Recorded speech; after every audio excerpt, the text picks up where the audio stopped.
Hello, everyone. This is Old School from What the Buck coming to you live from our tailgate lot over here at 3316 West Ohio Avenue. We're still stuck here because traffic is crazy, so I figured I would hop on Twitter and talk to you guys after the game. We had an active set of tweets and videos during the game today. Obviously, it's good to get a win no matter how the win gets got. I mentioned to a lot of folks I thought we had to have 24 points to win this game. It turned out we needed it around there. In general, and you guys heard me talk about this if you listened to the videos during the game, from a high-level perspective, I thought early on our defense did enough to put us in a position where we should have been able to dictate to the Giants. Our offense was not able to convert enough after the 13 points, and that put the defense in a bad spot. We're thin at defense. I didn't see a lot of injuries going on, but the reality is that the Giants decided to adjust and came back and got some momentum, and when that momentum shifted, our offense went on a dry spell. Now, I have to look at the drive charts and see what's going on, but we definitely seem to guru a little bit as well. And I want to call into question immediately, the missed kicks certainly hurt, but when you have to kick the ball, it hurts too. I agree. Listen, I'm not trying to let him off. But as TB Bucks fan says there, Gerald McCoy was unstoppable early, but everyone else wasn't doing enough. And that's a shame because I think we got some great talent. I love Will Golson and Ayers and these guys. 2 bad snaps from Marpet. I saw at least 2 anyway. I don't care about it's funny. People get all upset about things like Manning running for a touchdown. You're not going to spy Eli Manning, and sometimes that's going to happen, especially when you got young linebackers who are going to turn their back on a play. To be honest, I love Darius Glanton, but it looked to me like at least 2 of the big plays in that game were Darius Glanton blown coverage, the final touchdown from the Giants being one of them, at least on first blush. Again, when I go back and watch the tape, I don't know if that's going to be the case, but it looked like that was the case real time. But even with that, when you see what we got going on with Beckwith and Glanton and Devontae Bond and Lynch and these guys are playing out of their mind to keep us in the game, right? I mean, if you told everyone that Levante and Quan were going to be out, they wouldn't think normally we'd be able to take that game. They just wouldn't. So I think someone tweeted earlier, it looked like the Giants were going to try and go over the middle a lot, and they did. They went with a lot of drags. They finally got Beckham started a little bit. He's a hell of a receiver. He had some drops today. It did look for a while like Mike Smith's defensive plan was pray they drop the ball as much as the Giants or as much as the Bears. And guys, that's a terrible defensive plan. It really is. We did have the rookie safety playing when Tandy went out with the hip. I don't know how bad that was. It looked like it was right at the hip joint, so I'm not sure what it was. And I saw people, I didn't like the fact that we were playing so soft and let them catch underneath, and that's what seemed to be the case. Vernon and Brent did a good job early on, but then they were giving them the play, and the defense couldn't get there. And it seemed like we were afraid to pull the trigger on sending those young linebackers, and the Giants all of a sudden got unafraid, and we didn't handle it worth a shit. And that was the difference maker. The offense couldn't handle the pressure, and we went into spread, which was great, which is what I wanted us to do. We went into spread. The linebackers would declare. Jameis just didn't see it, or the line didn't see it. I'm not sure what the hell it is, but they have got to do it. What percentage of Giants fan were there? It was probably 50%. It really was, guys. The Giants traveled great. The fans we met were terrific. What I believe happened, academically, is after the Minnesota Vikings game, I think a lot of fans, you saw the anger on Twitter and social media. I think a lot of fans were like, screw this, and they sold their tickets. And I understand that a lot of people who aren't here get really upset about that. I really, really do. I understand that. And please, don't take this as disrespectful, because I went off on someone when we were doing the walk. So I was like, these guys aren't even fired up. And they're tweeting from like Tulsa. If you're not here, I don't really want to hear your opinion about who is. Because the ones who were here, call it 35,000 Bucks fans, made noise. They got it done, even with those other Giants fans. So you can be mad about the colors all you want, especially if you're sitting in a damn seat somewhere out of here. The Bucks fans got loud, without a doubt. Did the Giants fans get loud when momentum shifted? Yes, that's what the fuck they're supposed to do. When I travel, I get loud. The problem is, when I travel with Bucks fans, there's only 28 of us. With the exception of San Diego when the Buckaholics took that bitch over. Right? So, I appreciate that you guys really wish that we had other teams do, and you think it can happen in 2 weeks.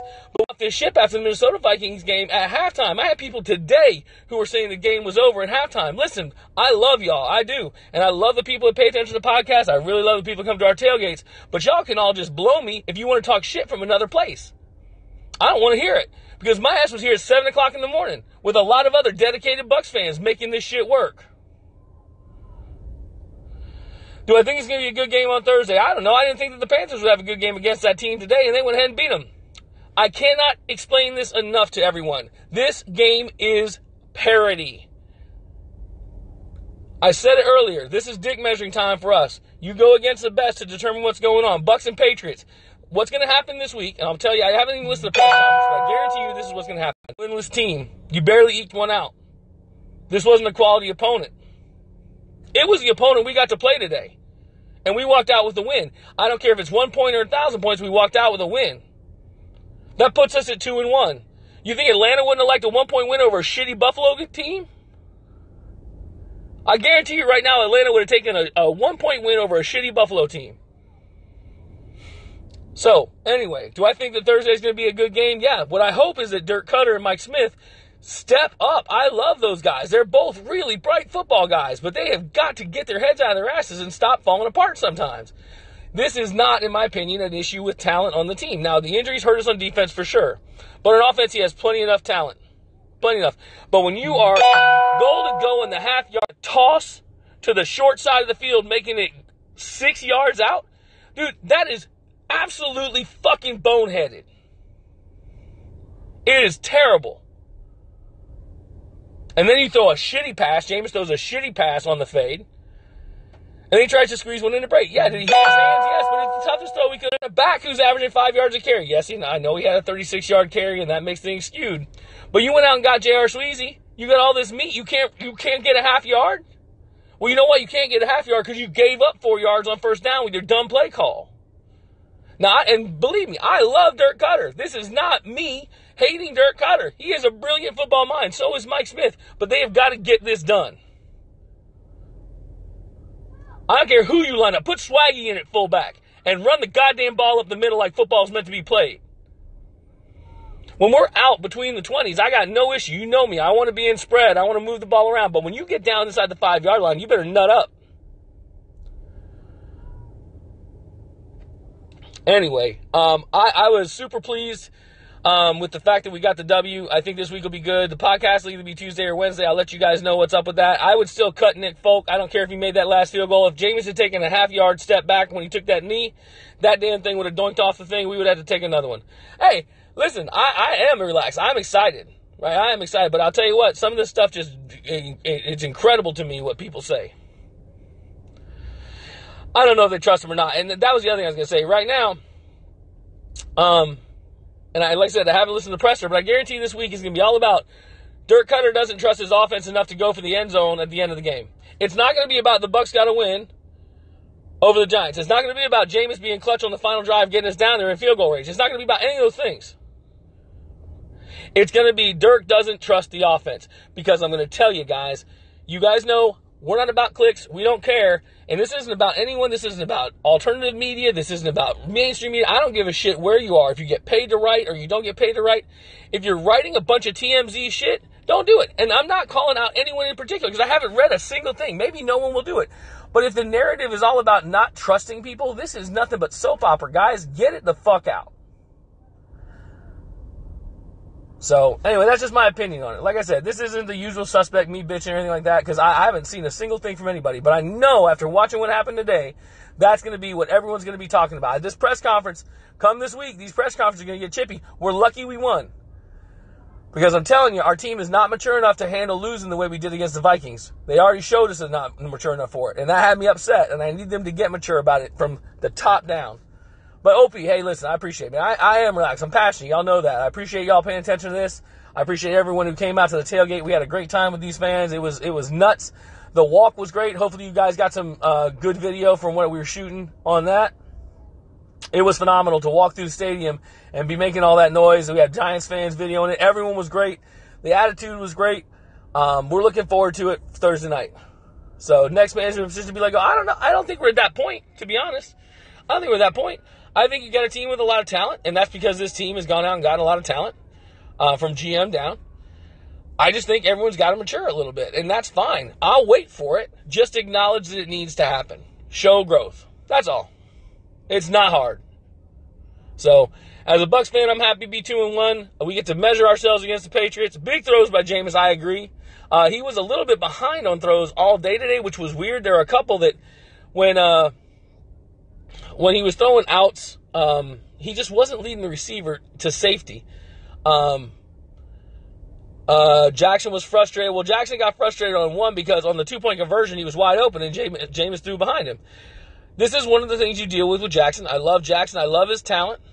I absolutely love his talent. But players get mad. I got mad at Mike Evans throwing shit around on the sideline too, right? I'm fine with people should be frustrated, and I know he's a coach's player, but shut up.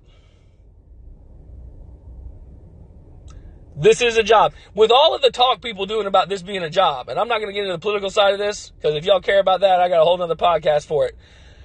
But the work that you do out there, the literal work, if you're a receiver, meaning running and catching the ball and periodically blocking, listen, that's your job. You get mad they don't throw you the ball, run another route. Like LL said in Any Given Sunday, you pay that 300-pound blocker to block, let him block. Have the opinions behind the scenes. I don't want to see any of this shit on the sideline. I don't want to see any of this shit on Twitter. I don't want to see any of this shit on social media. Keep it in the house. I remember the good old days when you praise publicly and you chastise privately. So, anyway, I agree. What you put on tape is what you put on tape. The eye in the sky don't lie, like Sapp used to say. So, anyway, it's good to be a Bucs fan tonight. We got that W. We put the Giants down to 0-4, essentially ending their season, which is good. But, Giants fans in the stadium, hey, listen, they paid good money for those seats. And until we have a team that Bucs fans will, like, I had a seat next to me. My friend wasn't able to go to the game. I wasn't going to sell it to anyone but a Bucs fan. I didn't care about selling it. So I'd rather have it empty. But I can do that. You know? Not everyone can do that. There are people that will sell their tickets for 4 or 5 times face value. Listen, I'm not going to call out another fan's fandom. I'm not going to call out what they should spend their money on. And I really don't think people should do it who aren't here. Because for everyone who's somewhere not in the stadium to question a seat in the stadium, there's planes that fly here. We got fans that do it. So, anyway, you guys know where to be. Ray J, it's where the tickets are. If y'all want to come down, come on down. The Giants fans do travel. NFC East, remember, NFC East teams travel well because, and I've been told this by all of them, no, it's not too many teams in Florida. It's not. There's a lot of transplant, but think about this. If you're a Giants fan, I've heard this from Dallas fans, Philly fans, Washington fans. It's cheaper for them to come down for a week with their family, go to Disney, go to a game, and go back than it is for them to take in a game at home. That's pretty damn spectacular for them, right? So they've got an economic motivator to do that. And so until we get to the point where we have a diehard set of fans who are like, nah, this is my seat, you're not going to sit in it, then that will never change. And to be honest, to be mad about it, I just think it's a waste of time. You can be mad about it if you want to. Like I said, you can be mad about all sorts of crazy shit, but that's not one I choose to be mad about because the people who were there, the 35,000 Bucs fans who were there, got loud. They were into the game. They didn't leave early. So, anyway, go Bucs. I'll see you guys this week. Follow us on Twitter. We'll have a podcast on Tuesday or Wednesday. Take care, guys. And of course,